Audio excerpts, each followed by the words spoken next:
aula de hoje, o tema é um pouquinho inusitado, nós vamos falar de jogos eletrônicos, mas mais especificamente os jogos eletrônicos de lutas, tá?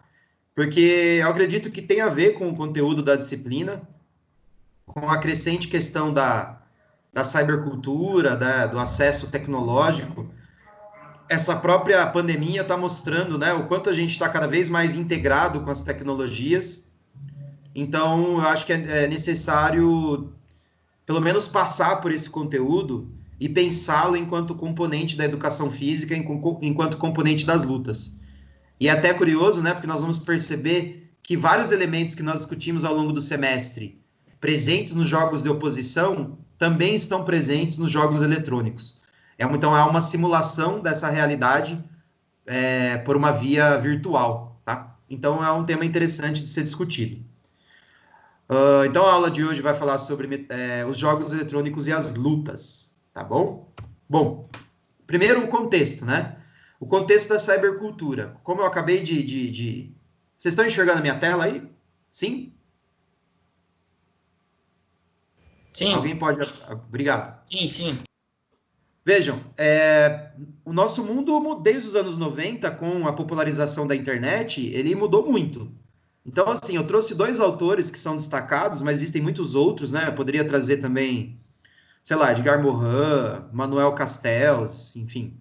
O próprio, que não é o autor, mas é uma referência no assunto, o Snowden, né? Dá pra trazer um monte de gente para discutir essa transformação via tecnologia, tá? Mas eu vou trazer dois que eu acho que são ícones, e se vocês se aventurarem na leitura, é uma leitura introdutória interessante. Tanto o Alvin Toffler, que é o cara da esquerda, quanto o Pierre Levy, que é o cara da direita, eles vão dizer que o mundo mudou, né, por causa dessa popularização da internet. Então, para o Toffler, nós estamos vivendo uma terceira onda. O que seria essa terceira onda, né? A primeira onda é a revolução agrícola, quando o homem deixou de ser sedentário e passou a ser, desculpa, deixou de ser nômade e passou a ser sedentário, onde ele começou a se organizar ao redor da agricultura, da monocultura de alguns tipos de alimentos, né, como o trigo, por exemplo, o arroz. Se vocês quiserem um livro muito bom sobre isso, leiam Sapiens, do Yuval Noah Harari. Nem sei se é assim que pronuncia, acho que é assim. É um livro muito bom que vai falar um pouquinho dessa sedentarização do homem, né? Esse processo longo, demorado do homem. Então, assim, a gente está falando de milênios de transformação, tá? Olha como é louco, né? Essa primeira onda de transformação do planeta Terra, ela foi milenar, ela levou, assim, milênios para se completar. A segunda onda é a Revolução Industrial, quando a gente passou a se organizar não mais em torno da agricultura, mas em torno da indústria. Quando a sociedade deixou de ser rural e passou a ser urbana. E o interessante é que essa transformação levou centenas de anos, e não milênios. Então já houve uma aceleração muito grande.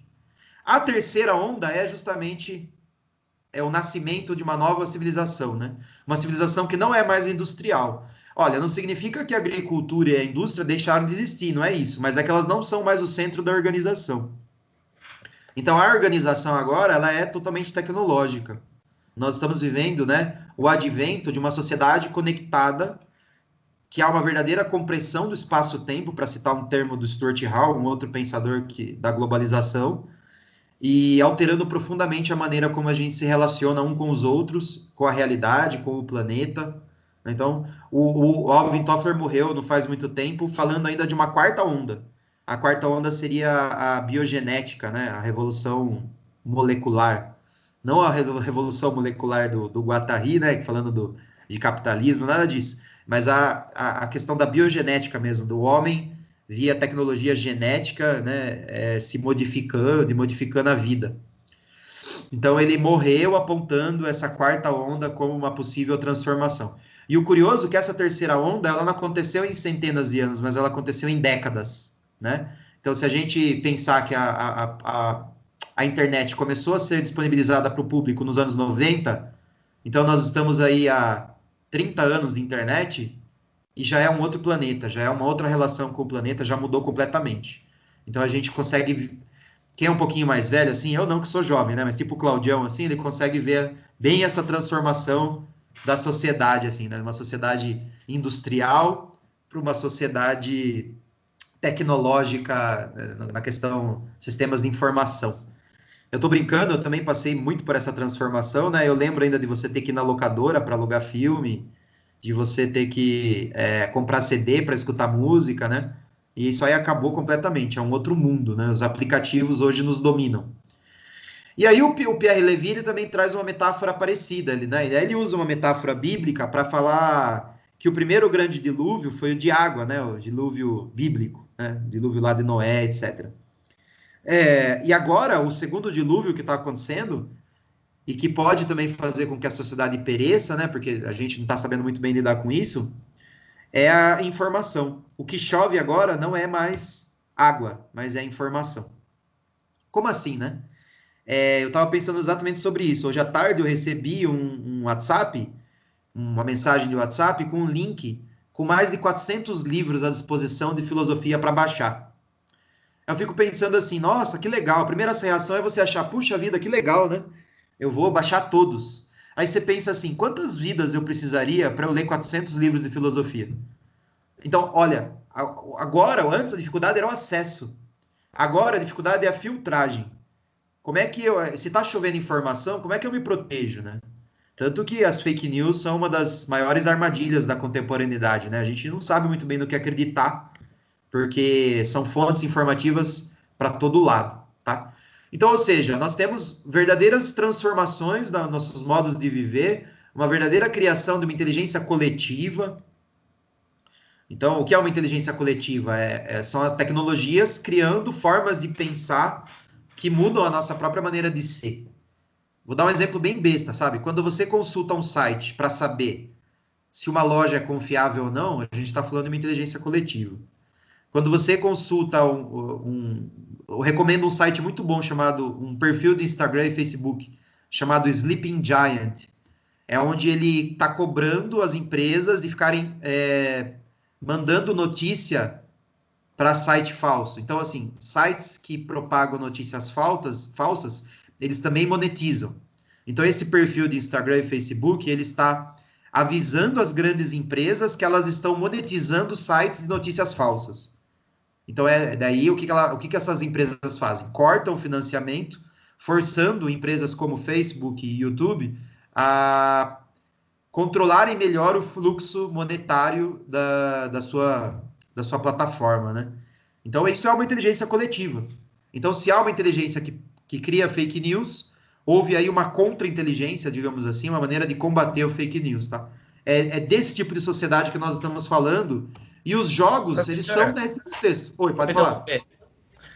Você pode digitar pra gente o nome desse site no Claro, comentário? posso sim. Então, vamos lá. Assim que eu achar aqui, achei. Sleeping Giants. É mais ou menos como gigantes adormecidos, no sentido de que essas grandes empresas, elas estão patrocinando sem saber. Então, a função do perfil é avisar as grandes empresas que elas estão fazendo merda, né? E tem tido boas... Ó, eu digitei aqui e não apareceu. Apareceu? Ah, para mim não apareceu, que estranho. Pra mim Deve estar... apareceu. Tá com delay Tá. aí. Tá com um delay grande aqui. Bom, os jogos eletrônicos, eles fazem parte, então, se tem uma grande transformação cultural, isso também impacta a educação física, né? Primeiro de tudo, porque a educação física, ela cuida da manifestação da cultura corporal. Isso aí é lá de introdução. Se vocês não se lembram disso, vocês têm que trancar a matrícula agora, no sétimo, chegar a julho, fazer a matrícula no primeiro de novo, né? Ah, mas eu não tô afim de fazer tudo de novo. Então, vocês podem ir lá no YouTube e assistir as aulas do primeiro de novo. Tá tudo gravado. Pelo menos uma coisa a pandemia trouxe de bom, né? As aulas ficam lá disponíveis para posterioridade. Lá a gente discutiu que, na visão das ciências humanas, é objeto de ensino da educação física, especificamente da escolar. Claro que se você pensar no campo da bacharel, a educação física é na área da saúde. Ela cuida do quê? Ela cuida do corpo em movimento. Agora, se a gente pensar especificamente a educação física enquanto uma educação na área de humanas, A grande preocupação dela é a cultura corporal. E quais são as manifestações da cultura corporal? As brincadeiras, as lutas, os esportes, as ginásticas e as danças. Então, as brincadeiras, os jogos, eles estão dentro das brincadeiras. Então, tratar de jogo eletrônico faz parte da educação física. Seja pelo seu aspecto cultural, seja pelo seu aspecto competitivo, seja pelo seu aspecto até mesmo anátomo-fisiológico, né? Então, assim, mais para frente nós vamos falar sobre competição de jogos eletrônicos e aqueles caras, eles têm até preparadores físicos, tá? Ou seja, se o xadrez faz parte da educação física, o videogame também faz, né? E mais especificamente para a gente aqui, um tipo de jogo que é o jogo de luta, né? Nós vamos chegar lá. Então, os jogos eletrônicos, se a gente entender educação física na área da linguagem, do códigos e suas tecnologias, os jogos eletrônicos, eles fazem parte da educação física. Isso não está aberto para diálogo, tá, pessoal? Alguns anos atrás, 5 anos atrás, quando eu comecei a dar aula na FEFISO, ainda era uma discussão. Ah, mas será que videogame é educação física? Porque daí ele fica sedentário, blá, blá, blá. Já passou, essa discussão tá velha, ultrapassada, né? As tecnologias, a mesma tecnologia que pode nos deixar sedentário, ela é a tecnologia que pode criar um app, né, no seu celular que te incentiva a correr. Então, o que causa sedentarismo é a pessoa não tirar a bunda do sofá, não é o videogame, né? Ela pode muito bem ser um atleta e jogar videogame, por exemplo. E sem dizer que a única função da educação física não é na área da saúde para cuidar do corpo, né? Então, talvez alguns de vocês vão trabalhar com educação física só nesse viés da saúde. Vocês vão ser personal, vão trabalhar em academia, e educação física para vocês vai ser saúde. Mas tem alguns de vocês aqui que vão trabalhar na área de humanas. E na área de humanas, você está falando de cultura. E os jogos fazem parte da cultura, né? Fazem parte da cultura corporal de movimento, logo fazem parte da educação física, certo?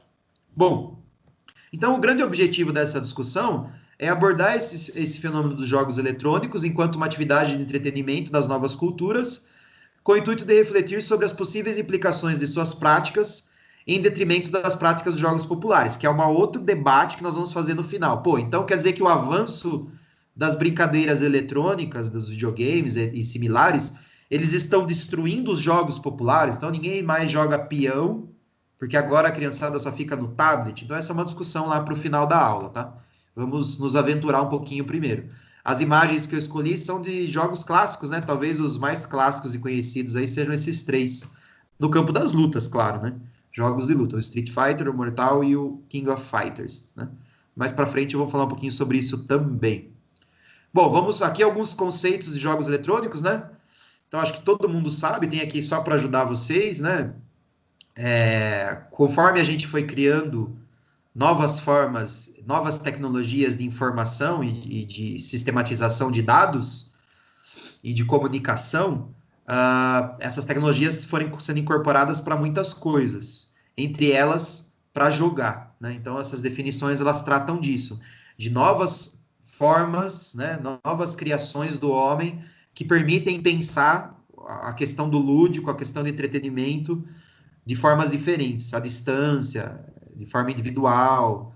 Então, coisas que nós necessitávamos de objetos e necessitávamos das outras pessoas, elas puderam ser reconfiguradas para outras formas via tecnologia. Né? Então,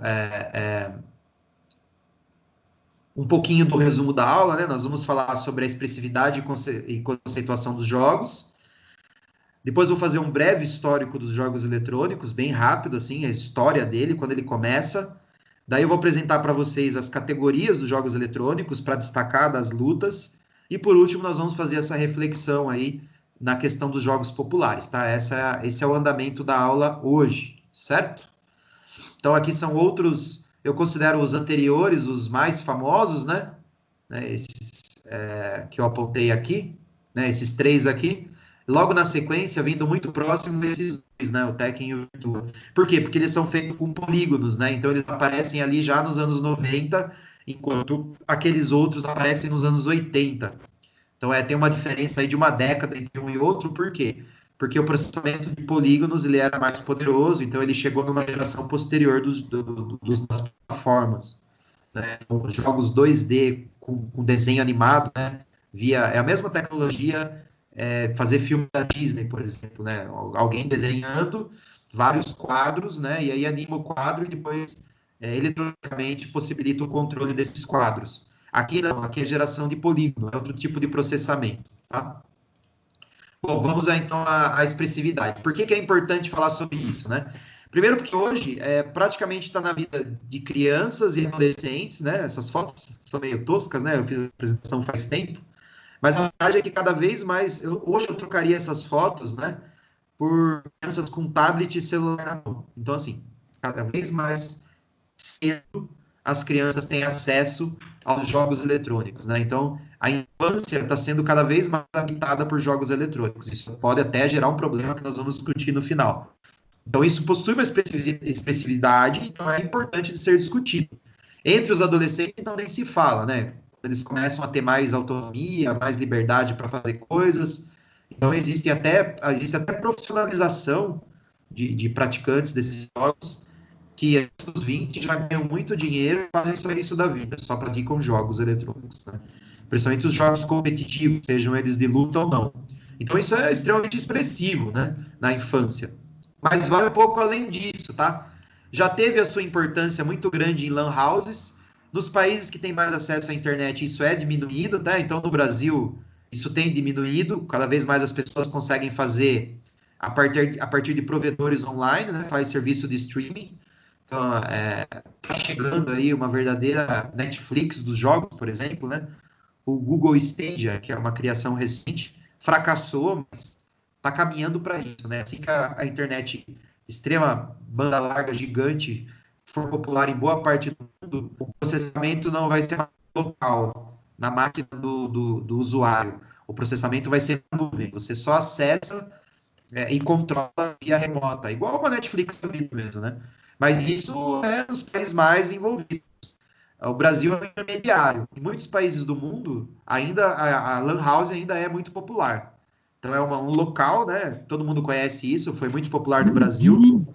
É um local que tem o equipamento e te cobra por hora para você acessar.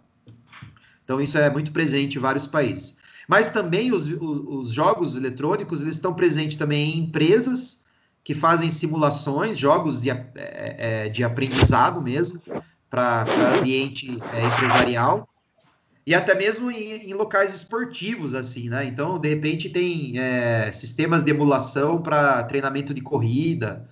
Até mesmo assim, quem vai tirar carta, aqui em Sorocaba tem umas escolas que tem lá um carrinho eletrônico bem tosquinho lá, e você pode fazer algumas aulas. Quem tem muito medo faz a primeira aula na máquina para depois ir para o carro de verdade, né?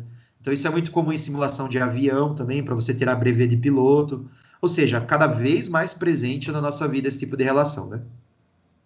E também os jogos têm estado cada vez mais presente no ambiente educativo, né? Então, as escolas, as universidades, elas têm utilizado dessa característica lúdica para criar jogos educativos, assim, né? Então, são jogos com o intuito de ensinar algumas coisas.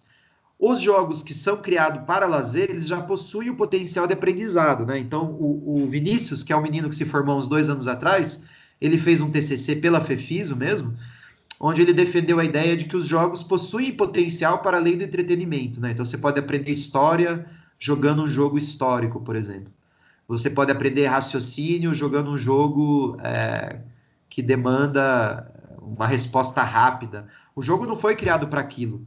Você pode aprender uma outra língua, né? Quando você hoje em dia o Brasil tem entrado no mapa das grandes produtoras, então tem cada vez mais tem jogos dublados e com legenda em português, menu em português. Mas quem joga videogame há muito tempo, como eu, por exemplo, você tinha que aprender a falar inglês ou às vezes japonês na marra, porque você precisava jogar e só tinha em inglês. Eu, por exemplo, aprendi muito inglês dessa maneira, com jogos. O japonês, claro, já era mais complicado, né? Não tinha Google Translator. Mas até o japonês você acabava pegando algumas referências de tanto que você era exposto. Então, o Vinícius defendeu que você pode aprender a desenvolver sua inteligência cognitiva, aprender uma língua, aprender história, aprender outras culturas, outras modalidades esportivas, através desse mundo virtual, tá?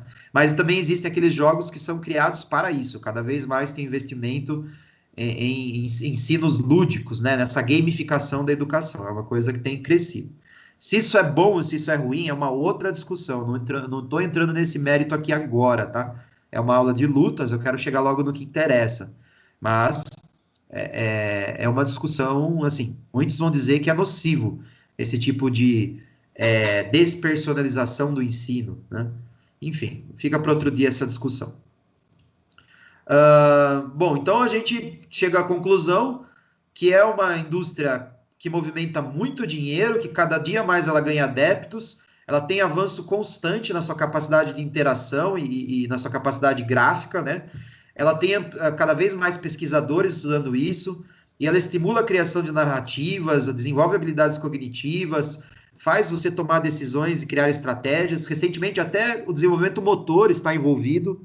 Em que quesito o desenvolvimento motor está envolvido? Quando você cria o jogo como o Nintendo Wii, né, que você usa lá o bastão com sensor de movimentos, ou o Kinect da Microsoft, né? Enfim, são tecnologias, ou até próprio aquele de realidade virtual que está sendo criado agora, são tecnologias que ainda não engrenaram, mas que elas estão mostrando o futuro, né? Dão dor de cabeça, não funcionam muito bem, não faz muito sucesso, mas elas estão ali mostrando que o que o futuro nos aguarda, né? E aí, sei lá, se vocês quiserem ver, a ficção sempre apresenta possibilidades grandes, né? Então tem aquele jogador, aquele filme Jogador Número 1, né? Ready Player One, que ele mostra bem onde a gente pode chegar se continuarmos nessa pegada aí, né? E além do entretenimento, os jogos eles avançam para a área de treinamento, educação, divulgação, marketing, né? Então é uma coisa que, sim, pronto, precisa ser estudado, tá? Esse era o argumento, acho que ficou bem provado que ele precisa ser estudado de alguma forma. E se a gente entrar em questões financeiras, então, só para vocês saberem, a indústria dos games ela já movimenta mais dinheiro que o cinema e a música, tá? Eu não consegui achar uma fonte confiável que faça a comparação dos games com esportes. Seria uma comparação muito interessante para nós. Se alguém conseguir posteriormente, né, poderia nos mandar, assim, né? Então, se a gente fosse colocar os esportes aqui nesse ranking, quanto será que os esportes movimentam mundialmente, né? Porque a música e o cinema estão já bem abaixo dos games e que não param de crescer, tá? Então, o cenário competitivo, por exemplo, apresenta vários jogos já que movimentam mais dinheiro que muitos esportes. Então, tem muita gente... Inclusive, assim, o próprio Comitê Olímpico, o presidente do Comitê Olímpico, esqueci o nome dele agora, ele afirmou que os jogos eletrônicos um dia podem vir fazer parte da Olimpíada. Eu não acredito muito nisso. Eu acho que acredito que os jogos eletrônicos vão ganhar tanta importância que para eles não interessa entrar nas Olimpíadas, porque se eles entrarem nas Olimpíadas, eles vão ter que se adequar às normas olímpicas. E eu não acho que interessa para eles. Eles preferem ter a liberdade competitiva e criarem o próprio cenário. Enquanto isso, as Olimpíadas perdem importância, né? As últimas Olimpíadas, o Chaves deu mais audiência que as finais da ginástica artística, por exemplo. O Chaves, reprisando no SBT pela bilionésima vez, deu mais audiência, né? Então, para mim, enquanto as Olimpíadas perdem importância, os jogos eletrônicos ganham importância, né? Se isso é bom ou se isso é ruim, também não está sendo questionado aqui, tá? Não estou defendendo o fim da prática, ou as Olimpíadas como algo atrasado, não estou falando nada disso. Só estou trazendo fatos, né? A discussão não é essa hoje, dá uma boa discussão, mas não é esse o foco. Bom, quando começa, então, toda essa revolução, né, dos jogos na contemporaneidade, né? Então, o primeiro jogo foi criado em 1958, foi esse negócio estranho aqui, né? É tipo um tênis, né? Vocês podem, na apresentação, tem vários vídeos do YouTube, vocês podem assistir, tá? Quem quiser maiores detalhes, ver o jogo funcionando, né? É só entrar no YouTube, dá para assistir tudo isso depois. Eu não vou passar nada aqui, senão a aula demoraria 3 horas, tá? Mas eu coloquei